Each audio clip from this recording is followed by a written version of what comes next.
Candidate के लिए मुश्किल तरीन मसला होता है। एक बार आप अपना सिलेबस गो थ्रू करें। आप बिल्कुल अभी फ्रेश आए हैं, आपको नहीं पता कि एफएससी में क्या पढ़ाया जा रहा है, सिलेबस क्या है, उसका पेपर पैटर्न क्या है।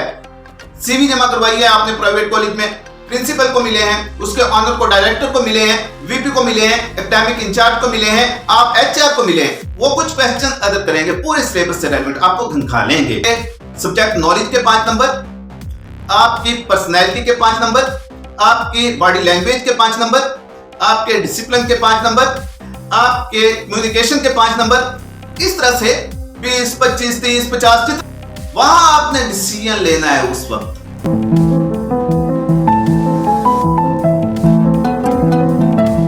बिस्मिल्लाहिर्रहमानिर्रहीम, अस्सलाम वालेकुम डियर्स, मैं मियां वकार अहमद अलकार टीवी यूट्यूब चैनल के साथ हाजिर खिदमत हूं। जी डियर्स, आज हम जो बात करने वाले हैं वो है लेक्चर की सिलेक्शन प्राइवेट कॉलेजेस में। छोटी सी वीडियो आपकी शख्सियत में निखार पैदा करने वाली है, आपका मेंटलिटी लेवल बढ़ाने वाली है, आपके फ्यूचर की एक मुकम्मल प्लानिंग है। इसमें आपका फ्यूचर, आपकी किस्मत, आपका मुकद्दर तब्दील कर देने वाली है, जिंदगी में चेंज आएगा। जी डियर्स, जो एजुकेशन सेक्टर में आना चाह रहे हैं वो लाजमी इसको 1 to all दें। जब भी आप किसी प्राइवेट एजुकेशन सेक्टर में जाएं तो अपनी सीवी लेके जाएं जॉब के लिए, ना कि अपनी फोटोस्टेट डिग्रीज लेके उन्हें थमा दें। इसका बेनिफिट उन्हें होने वाला है, आपको नहीं होने वाला। ये मैं आपको बाद में बताऊंगा। हमारे बहुत सारे स्टूडेंट्स ऐसे हैं जो कि फर्द तहसील होके जामिया से, कॉलेज से आ चुके हैं, लेकिन उन्हें कोई एक्सपीरियंस नहीं है। उनके लिए खुसूसन आज मैं ये वीडियो बना रहा हूं। जी डियर्स, आपका बीएस है, एमएस है, एमफिल है, पीएच, एचआर की सीट जो होती है उस पे बंदा जो बैठा होता है वो रिस्पॉन्सिबल होता है इस चीज का, वो आपकी सिलेक्शन करता है, आपसे डॉक्यूमेंटेशन पूरे करवाता है। जी डियर्स, प्राइवेट कॉलेजेस में आप गए, प्रिंसिपल को मिले, ऑनर को मिले, डायरेक्टर को मिले, एचआर को मिले, एनीथिंग जी, उसे आपने सीवी सबमिट कराई, अपना एक्सपीरियंस उससे शेयर किया, आपने अपनी क्वालिफिकेशन उसे बताई। सीवी देखने के बाद आपकी 1 to all हिस्ट्री वो जान जाएगा। जी डियर, बाकी बात रही नेक्स्ट प्रोसेस की। नेक्स्ट प्रोसेस ये होता है कि अगर उनके पास वैकेंसीज मौजूद हों तो वो आपको कॉल दे देंगे। उसी वक्त नहीं देते, आप चले जाएंगे, उसके बाद ऑफिशियली कॉल आएगी आपको, वो कोऑर्डिनेटर की तरफ से आए, वो कॉलेज के एचआर की तरफ से आए, वो कॉल आपने अटेंड करनी है और वो नंबर देना है जो हर टाइम एक्टिव हो। जी डियर, जब कॉल आएगी आपको बुलाया जाएगा कि आप आए और प्रेजेंटेशन दें। इसका जो मसला होता है प्रेजेंटेशन का, वो बहुत ही कैंडिडेट के लिए मुश्किल तरीन मसला होता है। वो कहता है कि जान छूट जाए किसी ना किसी तरह से, इंटरव्यू में ही बातचीत कर लें, मेरे सब्जेक्ट रेलेवेंट बात पूछ लें, मेरा एक्सपीरियंस पूछ लें, ठीक है, सिलेबस के बारे में पूछ लें, लेकिन प्रेजेंटेशन ना देनी पड़ेगी। लेकिन ऐसे होता नहीं है कि प्रेजेंटेशन के बगैर आपकी सिलेक्शन हो जाए। बच्चों का बेड़ा गर्क नहीं करवाना होता है जनाब उन्होंने। जी डियर, बात मेरी गौर से सुनिएगा, आपकी तैयारी होगी, आपकी ग्रिप होगी आपके सब्जेक्ट पे, आप वहां प्रेजेंट कर पाएंगे। बाकायदा क्लासरूम होगा, क्लासरूम में व्हाइट बोर्ड मौजूद होगा, डाइस मौजूद होगा।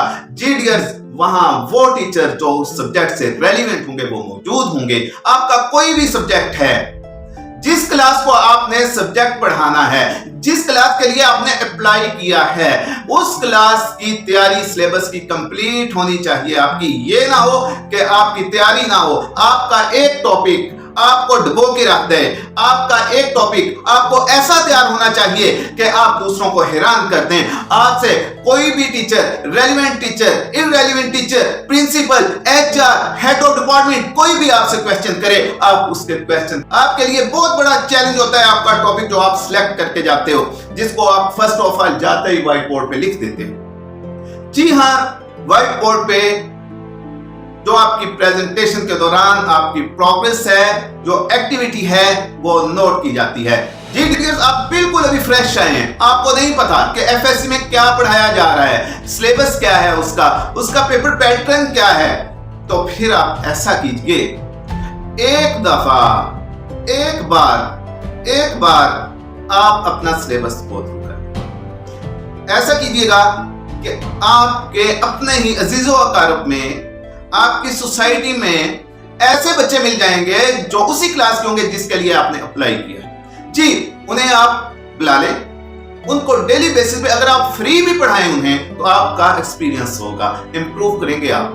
जी डियर, उन्हें आप पढ़ाएं, आप उनका सिलेबस कंप्लीट करें, चाहे वो 2 मंथ में कर दें, 4 मंथ में कर दें। ज्यादातर जो एफएससी लेवल का एक्सपीरियंस होता है वो फर्स्ट ईयर का ज्यादा काउंट किया जाता है। आप फर्स्ट ईयर के स्टूडेंट पकड़े, आप इंटर हुए क्लास में, आपने अस्सलाम वालेकुम व रहमतुल्लाह कहा, जो आपके हाथ में टेक्स्ट बुक्स हैं, कोई बोर्ड मार्कर है, वो आपने डाइस पे रखा, उसके बाद आपने अपना इंट्रोडक्शन करवाया, उसके बाद आपने अपना टॉपिक स्टार्ट कर देना है। जी, आपने क्लास में इंटर बिला झिझक होना है, ऐसे ही समझना है जैसा कि ये तमाम के तमाम स्टूडेंट्स होते हैं। बाज़ औक़ात डिपार्टमेंट के बंदे होते हैं और अदर डिपार्टमेंट के बंदे भी वो शामिल कर लेते हैं अगर डिपार्टमेंट से रेलेवेंट बंदे कम हों तो। हाँ, कुछ इंप्रेशन डालने के लिए होता है, कुछ प्रेशर डालने के लिए होता है, बहुत कुछ होता है, आपका बहुत कुछ नोट होता है वहां, यानी ऑब्जर्व किया जाता है। जी डियर्स, आपने अपना टॉपिक व्हाइट बोर्ड पे लिख दिया। व्हाइट बोर्ड पे लिखने के बाद आपने उसे एक्सप्लेन करना है। फर्स्ट ऑफ ऑल आपने हेडिंग दिया, उसके बाद उसे एक्सप्लेन किया, उसके बाद आपने नेक्स्ट उसके पॉइंट जो है वो साथ साथ लिख के जिस तरह क्लासरूम में लेक्चर डिलीवर किया जाता है उस तरह स्टार्ट हो जाना। क्लास क्वेश्चनिंग जो है वो स्टार्ट हो जाएगी। जी, कोई बंदा आपसे क्वेश्चन करेगा, आपने जो अपना टॉपिक होगा उस पर पूरा अबूर रखना है। हाँ, आपने उससे रेलेवेंट उसका आंसर देना है। जी डियर्स, इस तरह से जैसे ही आपका टॉपिक कंप्लीट होगा आपको बोलने दिया जाएगा। 10 मिनट 15 मिनट आप बोलेंगे, 20 मिनट तक आप बोल सकते हैं अपने टॉपिक पे, लेकिन इतना इंतजार नहीं करते वो। जी हाँ, वो कुछ क्वेश्चन अदर करेंगे, पूरे सिलेबस से रेलेवेंट आपको घंखा लेंगे। ठीक है, आपको अच्छी तरह से सिलेबस के बारे में पूछा जाएगा। जी, फर्स्ट ऑफ ऑल आपसे ये भी पूछा जा सकता है कि मार्क्स डिवीजन जो है वो करके दिखाएं। पूरे पेपर की 100 नंबर का पेपर है, आप उसकी मार्क्स डिवीजन करते हैं। जी, वो आपने शुरू कर देनी है। बीच बीच से चैप्टर वाइज, टॉपिक वाइज आपसे क्वेश्चन करेंगे, वो आपने उनके आंसर दे देने हैं। जी हाँ, आपकी ड्रेसिंग प्रॉपर होनी चाहिए वहां। जिस तरह ये आप देख रहे हैं मेरी ड्रेसिंग है, इसी तरह आपने ड्रेस कोड को फॉलो करके जाना है। आपकी शेव है तो आप शेव करके जाइएगा। जी, अपने आप को सही तरह से ग्रूम करके जाइएगा। जी डियर्स, आपने वहां जाकर मूवमेंट करनी है क्लास में।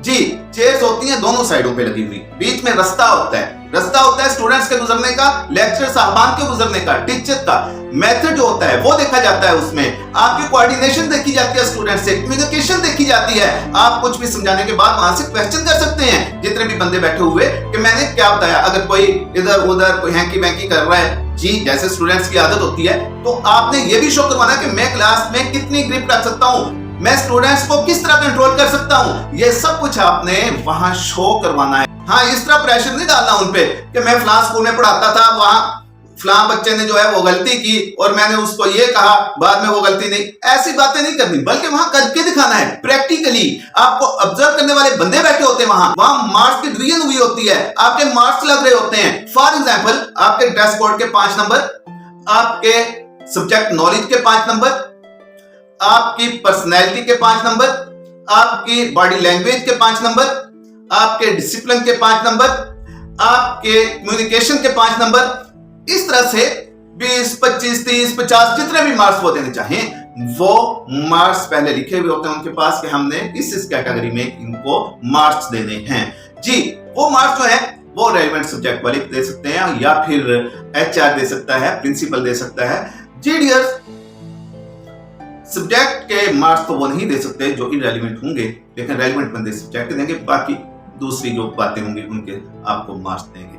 जी डियर्स, आपने प्रेजेंटेशन दी, उसके बाद आप दोबारा आए वापस उसी वेटिंग रूम में बैठ के, वहां बैठने के बाद आपको बताया जाएगा कि आप चले जाएं, आपको दोबारा कॉल की जाएगी। अगर तो आप में कोई कमी कोताही होगी तो आपको कॉल चली जाएगी कि आप दोबारा से प्रेजेंटेशन के लिए तशरीफ ले आए।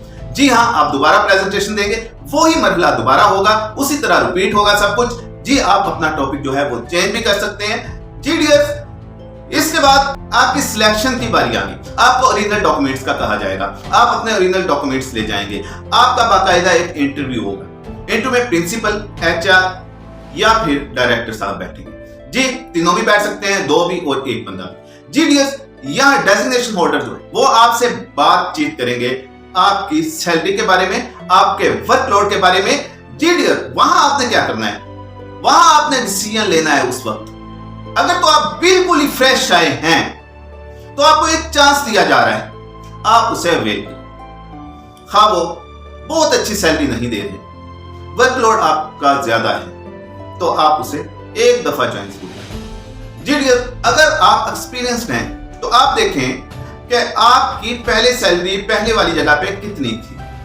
जी डियर्स, अगर उस अदारे में सैलरी अच्छी थी और यहां अच्छी नहीं सैलरी, तो आप इनसे बहस करें। अगर ये सैलरी अच्छी दें तो आए छोड़ के। जी डियर्स, सैलरी कितनी अच्छी दें? फॉर एग्जाम्पल, आपकी सैलरी वहां 50,000 है, यहां मिनिमम सैलरी आपकी 70-75 होगी। 20 प्लस आपको उसका बेनिफिट मिल रहा है, ये एज मिल रहा है आपको कि आपकी इनकम जो है मंथली आपका 1/3 जो है वो इंप्रूव हो रहा है, तो आप लाजमी आके ज्वाइनिंग दें। यहां सैलरी और वर्कलोड ये बहुत अहमियत का हामिल है आपके लिए। आपने करना है तो कमाना है, फिर खाना है। जी डियर्स, अगर कोई प्रॉब्लम हो तो कमेंट्स में लाजमी पूछिएगा, मैं आपको उसका आंसर दूंगा इंशाल्लाह ताला। जी डियर्स, इसके साथ मियां वकार अहमद को इजाजत दीजिएगा। आप अपना ख्याल रखिएगा और इस चैनल का भी।